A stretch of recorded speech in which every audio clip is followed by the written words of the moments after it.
Good afternoon, everyone.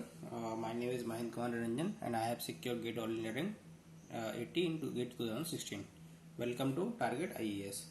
तो first lecture में हमने क्या क्या पढ़ा था नेटवर्क के fundamental of electrical circuit, network circuit, what is the definition of network and what is the definition of circuit and the difference between network and circuit. और उसके बाद हमने जो थर्ड टॉपिक पढ़ा था absorbing power and delivering power. ये सब हमने फर्स्ट लेक्चर में पढ़ा था. अब सेकंड लेक्चर में क्या पढ़ेंगे? Classification of element. ये किसका एलिमेंट? Network element. नेटवर्क के एलिमेंट क्या क्या हो गए? मेरा वोल्टेज हो गया, करंट हो गया, रेजिस्टेंस, इंडक्टर एंड कैपेसिटेंस. इन सब की प्रॉपर्टी एंड कैरेक्टरिस्टिक्स के हिसाब से इनको डिवाइड किया गया है. 5 टाइप से क्लासिफाई किया गया है. सबसे पहले क्या हो गया मेरा? Active and passive. Active passive होने के बाद linear and non linear. Third क्या हो गया? Unidirectional and by directional. Fourth क्या हो गया? Time variant and invariant. Fifth क्या हो गया? Lumped and distributed. ये 5 कैटेगरी में इनको डिफाइन किया गया है और उनकी किसके आधार पर? प्रॉपर्टीज के आधार पर. Voltage source, current source, resistance, inductor and capacitor के प्रॉपर्टीज के आधार पर इनको डिवाइड किया गया है. तो अब इनकी डेफिनेशन और देख लेते हैं और किस टाइप से डिवाइड किया है, क्या डेफिनेशन है एक्टिव पैसिव की, unidirectional, by directional, time variant, invariant, इस पर क्या होता है बताता हूँ अभी. तो एलिमेंट सबसे पहले एक्टिव, पैसिव. एक्टिव के अंदर 2 type, independent and dependent. Independent में 2 टाइप का. इंडिपेंडेंट में 2 किस टाइप का हो गया? एक आइडियल एंड प्रैक्टिकल. आइडियल के अंदर voltage source, current source. Practical में भी सेम वोल्टेज एंड करंट. अब डिपेंडेंट के अंदर क्या आएगा? डिपेंडेंट के अंदर 4 टाइप के होते हैं. Voltage dependent voltage source, voltage dependent current source, current dependent current source, current dependent voltage source. ये चारों थोड़ा इंपॉर्टेंट है, इनसे क्वेश्चंस आते हैं ज़्यादातर गेट में 1 और 2 मार्क्स का. पैसिव के अंदर क्या हो जाएगा? Resistance, inductor and capacitance.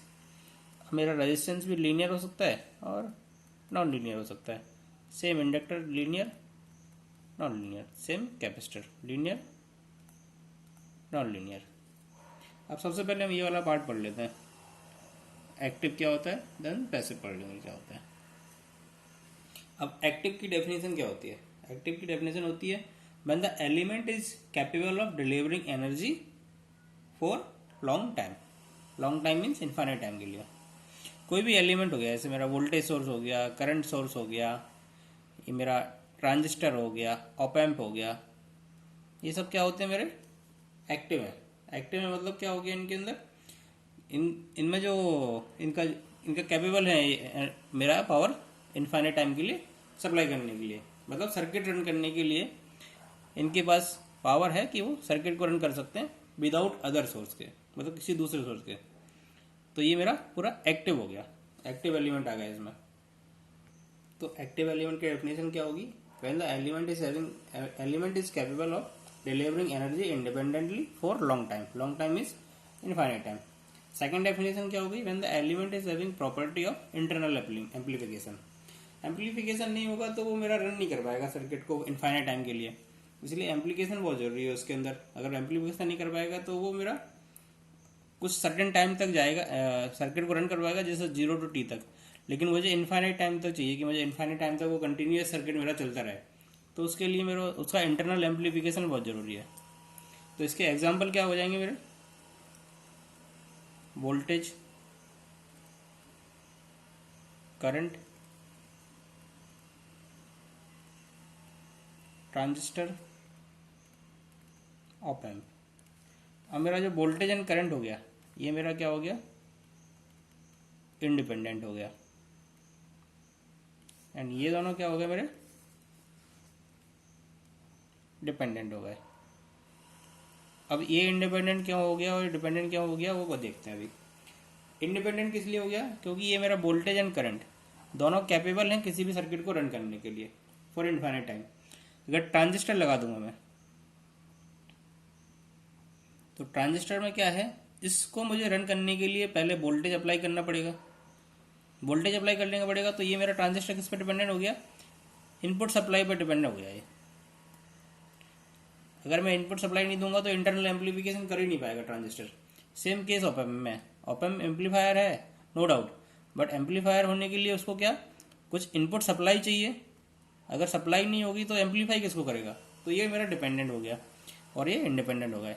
दोनों एक्टिव हैं लेकिन ये इंडिपेंडेंट, ये डिपेंडेंट। अब पैसिव एलिमेंट, पैसिव एलिमेंट क्या हो गया, when the element is not capable delivering energy independently. अगर कोई भी एक एलिमेंट है, जैसे मेरा कोई भी ट्रांसफार्मर हो गया, कुछ भी हो गया, रजिस्टर हो गया, तो खुद इतना कैपेबल नहीं है कि वो एनर्जी को डिलीवर कर पाए, उसको किसी की ज़रूरत पड़ेगी। मतलब सर्टेन टाइम तक तो ये कर सकते हैं डिलीवर, लेकिन सर्टेन टाइम आने के बाद उसको ज़रूरत पड़ेगी, दूसरे एसोसिएट रहेगा दूसरे पर, जिससे उसके थ्रू वो पूरा एलिमेंट को रन करेगा। जैसे ट्रांसफार्मर का एग्जांपल ले लेते हैं। ट्रांसफार्मर में क्या होता है, V1 I1 equal to V2 I2 होता है, यानी कि P in equal to P out हो गया। P जब power in equal to power out हो गया, मतलब इसमें कोई इंटरनल एम्पलीफिकेशन नहीं हो रहा है। इंटरनल एम्पलीफिकेशन नहीं हो रहा तो ये सर्टेन टाइम तक इसको रन करेगा एलिमेंट को, सर्किट को मेरे, और उसके बाद ये इसको दूसरे उस पर डिपेंड रहेगा ये कि कोई इसको सप्लाई दे तब ये रन कर पाए। तो ये मेरा क्या हो गया, पैसिव हो गया। अब हम क्या देख लेते हैं, ideal voltage and practical voltage. ये थ्योरी है, थोड़ा सा पढ़ लेते हैं। ये न्यूमेरिकल में बहुत यूज होने वाली है इसको टर्म को हमेशा देखना है। न्यूमेरिकल में कभी लिखा रहेगा आइडियल वोल्टेज, कभी लिखा रहेगा प्रैक्टिकल वोल्टेज। तो थोड़ा दोनों में थोड़ा सा डिफरेंस है, उनको देख लेते हैं। आइडियल के केस में क्या रहेगा, मैंने इनपुट सप्लाई भी दे दिया, ये आई दे दिया, तो ये जो आउटपुट पे आएगा मेरा V, ये V डैश हो गया। तो V डैश इक्वल टू क्या हो जाएगा, V हो जाएगा, क्योंकि यहाँ पर कोई भी एलिमेंट नहीं है जहाँ पावर एब्जॉर्व हो गया डिलीवर हो। तो V इक्वल टू क्या, V डैश इक्वल टू क्या होगा, V हो गया।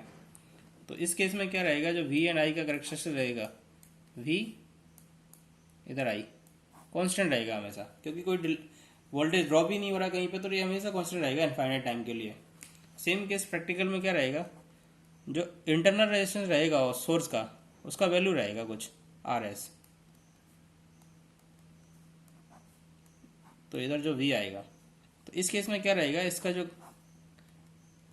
इधर कुछ वोल्टेज का ड्रॉप होगा, तो मेरा जो आउटपुट में वोल्टेज मिलेगा वो क्या मिलेगा, VS माइनस I RS। क्योंकि यहाँ पर कुछ ड्रॉप होगा, यहाँ पर ड्रॉप होगा, तो ये इतना रेजिस्टेंस मेरा वोल्टेज इस पर ड्रॉप हो गया, तो इसका ये इक्वेशन बनेगा आउटपुट वोल्टेज का मेरा जो। तो इसका करेक्टरिस्टिक इस टाइप से बनेगा, ये मेरा V हो गया, ये I हो गया। ये 2 या 3 बार गेट में आ चुका है सेम क्वेश्चन कि मेरा आइडियल वोल्टेज केस में V और I का रिलेशन क्या होगा एंड प्रैक्टिकल वोल्टेज में V और I का रिलेशन क्या होगा।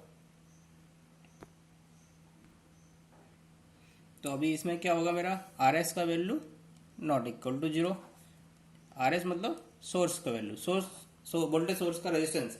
किसी भी उसका प्रैक्टिकल केस में मैं अगर किसी 2 पोर्ट के करस्पॉन्डिंग वोल्टेज सोर्स से, अमीटर या वोल्ट मीटर से कुछ मेजर कर रहा हूँ, इससे वोल्ट मीटर से वोल्टेज मेजर कर रहा हूँ, तो उसका कुछ रेजिस्टेंस होगा। जो रेजिस्टेंस मेरा क्या हो गया, जैसे सप्लाई कर रहा हूँ, सप्लाई करने के लिए मुझे वायर कनेक्ट करना पड़ेगा, वायर कनेक्ट करना पड़ेगा तो वायर का रेजिस्टेंस होगा, तो वायर का रेजिस्टेंस मेरा RS हो गया। इसका वैल्यू बहुत नेग्लिजिबल होता है, 10 to 0 होता है, बट होता है कुछ प्रैक्टिकल केस में। आइडियल केस में उसको 0 लेके चलते हैं। अब इक्विवेलेंट सर्किट देख लेते हैं इनका। जैसे कि वोल्टेज सोर्स है मेरा, 2 वोल्टेज को V1 प्लस माइनस V2, इसका इक्विवेलेंट सर्किट क्या होगा। तो इसका इक्विवेलेंट सर्किट ये होगा V1 प्लस V2, क्योंकि सीरीज में हमेशा वोल्टेज ऐड हो जाता है। अगर ये दोनों इस टाइप से रहते हैं सेकंड केस में, ये फर्स्ट हो गया, सेकंड केस में देखते हैं। इसका पोलैरिटी पॉजिटिव नेगेटिव और इसका नेगेटिव पॉजिटिव, ये V2। इसका इक्विवेलेंट सर्किट जो बनता, इसके 2 केस होंगे। तो ये positive V1 minus V2 if V1 greater than V2।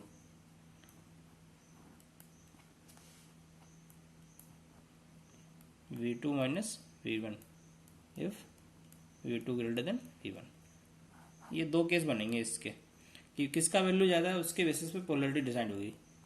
Otherwise ये ऐसे V1 का वैल्यू ज़्यादा है तो ये पॉजिटिव ऊपर आएगा और नेगेटिव नीचे जाएगा।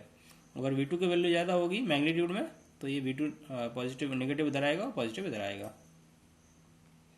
अब ये जैसे थर्ड केस में इसमें ये दिया है कि V1 ये है V2 है, इसका इक्विवेलेंट सर्किट क्या होगा। तो इक्विवेलेंट सर्किट इसका क्या होगा, दोनों की पोलरिटी सेम है तो V1 इक्वल टू V2। ये तभी पॉसिबल है जब V1 इक्वल टू V2 होगा, क्योंकि क्या होगा इसमें कोई भी मेरा कहीं वोल्टेज ड्रॉप नहीं हो रहा है किसी भी, क्योंकि कोई रेजिस्टेंस ही नहीं है, कोई रेजिस्टेंस नहीं है तो कहीं वोल्टेज ड्रॉप नहीं हो रहा। तो एक नोड पे मेरा इधर अगर मेरा V2 मिल रहा है और इधर मेरा V1 मिल रहा है, ये दोनों नोड शॉर्ट किया हुआ है, शॉर्ट किया हुआ है मतलब कोई ड्रॉप ही नहीं है, तो V1 इक्वल टू V2 होगा। अदरवाइज ये सर्किट ही पॉसिबल नहीं होगा कुछ फाइंड करना। जैसे एक न्यूमेरिकल के थ्रू देखते हैं अभी, जो कि गेट में आ चुका है ऑलरेडी। ये 10 वोल्ट हो गया, इधर एक रेजिस्टेंस दे दिया 2 ओम का एंड प्लस माइनस इधर 20 वोल्ट अप्लाई कर दिया। क्वेश्चन बोला है कि find current in 2 ohm resistance, I का वैल्यू निकालना है और ऑप्शन दिए हैं A 5 ampere, B 10 ampere, C 15 ampere and D none. अब इसको आई की वैल्यू कैसे निकालेंगे, आई की वैल्यू निकालने के लिए मुझे इधर वोल्टेज चाहिए। अगर मेरे इधर का वोल्टेज V आ गया तो आई क्या हो जाएगा V/2, रेजिस्टेंस 2 ओम है। अब मेरा ये V का वैल्यू क्या होगा, मेन तो V है, तो V का वैल्यू क्योंकि यहाँ पर कोई रेजिस्टेंस नहीं है तो वोल्टेज ड्रॉप नहीं होगा, तो यहाँ पर कितना हो जाएगा V इक्वल टू यहाँ से कितना आएगा 10 आएगा।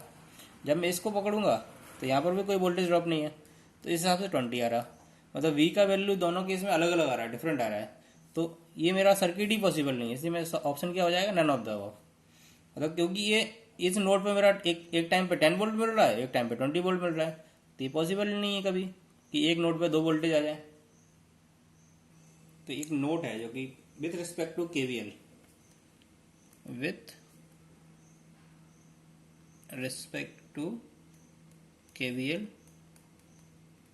voltage across all the parallel branches should be equal। मतलब और इसका क्या हो गया, उनका पोलरिटी एंड मैग्नीट्यूड दोनों सेम होना चाहिए तभी वो सर्किट है। अदरवाइज इसमें KVL लॉ लगेगा ही नहीं, किरचॉफ करंट वोल्टेज लॉ वो एप्लीकेबल ही नहीं होगा। अभी जैसे जो ऊपर वाला क्वेश्चन किया था ये वाला, अभी इसमें क्या चेंज करके थोड़ा सा करते हैं,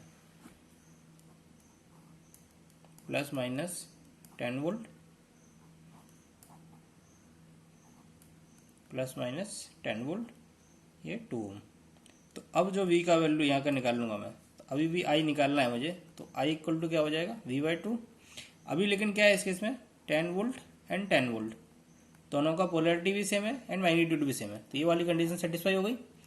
पोलरिटी सेम है और मैग्नीट्यूड सेम है, तो जो पैरेलल ब्रांच में वोल्टेज होगा वो इक्वल होगा, तो V इक्वल टू क्या हो जाएगा 10 हो जाएगा, तो 10/2 I इक्वल टू क्या हो गया 5 एम्पियर, इसका आंसर हो गया। अब एक और क्वेश्चन करते हैं जो गेट में ऑलरेडी आ चुका है। ये क्वेश्चन था, इसमें बोला है कि V0 की वैल्यू मुझे फाइंड करनी है। अभी क्या एक 1 मार्क्स में आया था, ईयर मुझे याद नहीं कब आया था एग्जैक्टली, लेकिन ये एक बार आ चुका है गेट में। अब इसमें क्या लोगों को इतना बड़ा सर्किट देख के वैसे ही डर जाएंगे आदमी कि ये 1 मार्क्स में इतना बड़ा सर्किट है, V0 की वैल्यू फाइंड करना है, तो लोग छोड़ देते हैं मोस्ट ऑफ टाइम। इसमें कुछ नहीं, सिंपल सा है, विद इन अ सेकेंड आप इसका आंसर निकाल सकते हो, क्योंकि इसमें क्या है जो पैरेलल अभी जो कॉन्सेप्ट लगाया था आपको कि पैरेलल ब्रांच में हमेशा वोल्टेज सेम रहेगा। तो यहाँ का वोल्टेज मेरा क्या हो गया, अगर यहाँ 10 है तो यहाँ भी 10 हो जाएगा। अब 3 ओम के मुझे अक्रॉस रेजिस्टेंस फाइंड करना है, 3 ओम के अक्रॉस वोल्टेज फाइंड करना है, तो वोल्टेज इधर करंट में निकाल लूँगा, कितना आएगा करंट, तो V equal to I equal to V/2 + 3, 2 + 3 क्योंकि टोटल 5 ओम रेजिस्टेंस है ये, तो V कितना है मेरा 10 और 2 + 3 5, तो ये 2 एम्पियर आ गया। अब मुझे वोल्टेज V0 निकालना है, तो V0 की वैल्यू क्या हो जाएगी 3 × I, तो 3 multiply by 2 equal to 6 volt इसका आंसर आ गया। अभी इसको दूसरे मेथड से कैसे करेंगे, यहाँ पर मेरा 10 वोल्ट दिया है। अभी ये इसको सॉल्व सर्किट सिंप्लीफाई सर्किट बना लेते हैं। ये 10 वोल्ट हो गया, ये 2 ओम हो गया, ये 3 ओम हो गया। तो जिस किसी भी रेजिस्टेंस के अक्रॉस मुझे वोल्टेज निकालना है तो this resistance multiply by input supply divided by total resistance. तो ये कितना आ गया 3 6 10 6 मल्टीप्लाई बाय 10 5 मल्टीप्लाई बाय 3 तो 5 10 इक्वल टू 6 वोल्ट। ये सिंप्लीफाइड हो गया। अभी हमने क्या वोल्टेज सोर्स पढ़ लिया, आइडियल वोल्टेज सोर्स क्या होता है, प्रैक्टिकल वोल्टेज सोर्स क्या होता है। अभी ideal current source and ideal practical current source ये पढ़ेंगे। अभी ये आइडियल करंट सोर्स का डायग्राम हो गया, प्रैक्टिकल करंट सोर्स का डायग्राम हो गया। That means ideal current source के करस्पॉन्डिंग क्या होगा, आर एस का वैल्यू इन्फाइनाइट हो गया और इसमें आर एस का value not equal to infinite but tends to infinite, मतलब बहुत ज़्यादा होगा, मेगा ओम गीगा ओम में होगा। ये क्यों होगा, अगर इसका value in case of voltage source क्या था, आर एस का वैल्यू इधर नॉट इक्वल टू 0 था, इधर 0 था, क्योंकि वोल्टेज के केस में रेजिस्टेंस हमारा सीरीज में आता है और करंट के केस में हमेशा रेजिस्टेंस पैरेलल में आएगा। अगर यहाँ पर ये रेजिस्टेंस का वैल्यू इन्फाइनाइट नहीं होगा, ये मैं 0 कर दूंगा, 0 कर दूंगा मतलब ये शॉर्ट हो गया, तो सारा करंट यहीं से फ्लो हो जाएगा, वो सर्किट में जाएगा ही नहीं अंदर, कितना जाना है उसको।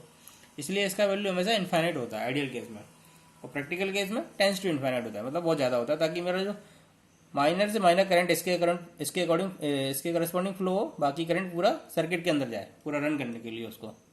तो इस केस में भी क्या होगा, V and I and V का करेक्टरिस्टिक क्या होगा, आई वी।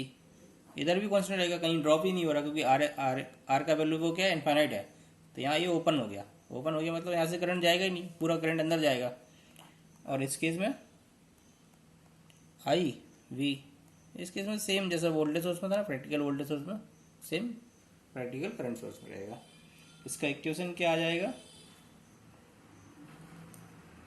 इक्वेशन क्या आ जाएगा, I S equal to I dash plus I, and I equal to क्या आ जाएगा, मेरा आउटपुट जो करंट जा रहा है आई एस माइनस आई डैश, और आई डैश तो ये आई का वैल्यू क्या आ गया, I S minus V by R S. तो ये मेरा आई एंड वी के बीच में कैरेक्टरिस्टिक्स बन गई इसकी। अभी जैसे हमने वोल्टेज में देखा था इक्विवेलेंट सर्किट बना के कि अगर दोनों पैरेलल में लगा दिए तो क्या होगा, दोनों सीरीज में लगा दिए तो क्या होगा, दोनों को अगर रिवर्स पोलरिटी के हिसाब से लगा दिया तो क्या होगा। अभी करंट के केस में देखते हैं, दोनों का डायरेक्शन अपवर्ड है, दोनों पैरेलल में है, पैरेलल में केस में क्या होगा, करंट के उसमें दोनों ऐड हो जाएंगे, I1 प्लस I2। ये ऐड क्यों हो जाएंगे, क्योंकि यहाँ पर जो करंट जाएगा वो समझो आई जा रहा है, आई डैश जा रहा है, तो आई डैश इक्वल टू क्या हो जाएगा, ये भी इस डायरेक्शन में, ये भी इस डायरेक्शन में, तो फाइनल करंट कहाँ जाएगा, यहीं पर जाएगा। तो आई डैश इक्वल टू क्या हो जाएगा, I1 प्लस I2। इस केस में भी क्या होगा, दोनों सेम डायरेक्शन में, दोनों अपवर्ड हैं और एक ही लूप में दोनों जा रहे हैं, तो एक ही लूप में दोनों जा रहे हैं तो एक करंट सोर्स बन जाएगा and I1 equal to I2 होगा, क्योंकि इस लूप में अगर मेरा I करंट हो रहा है तो I या तो I1 के इक्वल टू होगा या I2 के इक्वल टू होगा, और करंट तभी, दो करंट किसी भी एक लूप में फ्लो नहीं हो सकते हैं, तो वो I equal to I1 equal to I2 होगा, बिल्कुल तीनों सेम ही होना चाहिए, तभी वो मेरा सर्किट पॉसिबल, अदरवाइज सर्किट ही पॉसिबल नहीं है वो तो। अब सेम केस में थर्ड में क्या है, दोनों पैरेलल में है लेकिन पोलरिटी अलग अलग है, तो इसमें भी दो केस बनेंगे। पहला क्या होगा, upward I1 minus I2 if I1 greater than I2। Second case में क्या होगा, I2 minus I1 if I2 greater than I1। अभी क्या करते हैं, जो बेसिक्स नेटवर्क में क्वेश्चन आ चुके हैं ऑलरेडी गेट में, उनको सॉल्व करने की कोशिश करते हैं।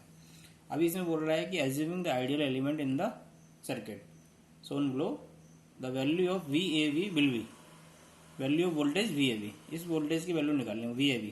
तो VAB किसकी करस्पॉन्डिंग हो गया, ये मेरा 1 एम्पियर की करस्पॉन्डिंग। अभी एक लूप बन रहा है पूरा, अब लूप में कितना करंट फ्लो हो रहा है, I equal to 1 ampere. 1 ampere क्यों हो रहा है, क्योंकि यहाँ पर दिया हुआ है ये 1 एम्पियर जा रहा है, तो 1 एम्पियर जाएगा तो यहाँ पर पोलरिटी क्या आ जाएगी, प्लस माइनस, क्योंकि यहाँ से करंट जा रहा है, यहाँ से इधर, तो जहाँ रेजिस्टेंस की करस्पॉन्डिंग पहले जो आएगा वो पॉजिटिव फिर नेगेटिव। तो अब मैं इसमें क्या लगा देता हूँ, KVL लगा देता हूँ। तो VAB minus 2 multiply by I plus 5 equal to 0। तो VAB इक्वल टू क्या आ जाएगा, -5 minus plus 2 equal to -3 volt. ये हमारा 3 वोल्ट इसका आंसर आ गया। ये 1 एम्पियर कहाँ से आया, तो ये यहाँ पर दिया हुआ है 1 एम्पियर सर्किट में करंट फ्लो हो रहा है। तो अब आज के लेक्चर में तो इतना बेसिक ऑफ एलिमेंट, ये मेरा जो क्लासिफिकेशन ऑफ एलिमेंट हो गया है। अभी नेक्स्ट लेक्चर में हम लोग क्या पढ़ेंगे, रेजिस्टेंस का वैल्यू निकालना। मेरा एक सर्किट दे देगा, उसमें बोलेगा कि R इक्विवेलेंट क्या होगा। ये R इक्विवेलेंट वाला क्वेश्चन ऑलमोस्ट रिपीट होता है एवरी ईयर, हमेशा एक नया क्वेश्चन आना ही है 1 मार्क या 2 मार्क में। रेजिस्टेंस का वैल्यू निकालना, मेरा पैरेलल या सीरीज में रेजिस्टेंस लगा के दे देगा बहुत सारे, उसका बोलेगा R इक्विवेलेंट क्या होगा, वो हम लोग कल डिस्कस कर लेंगे।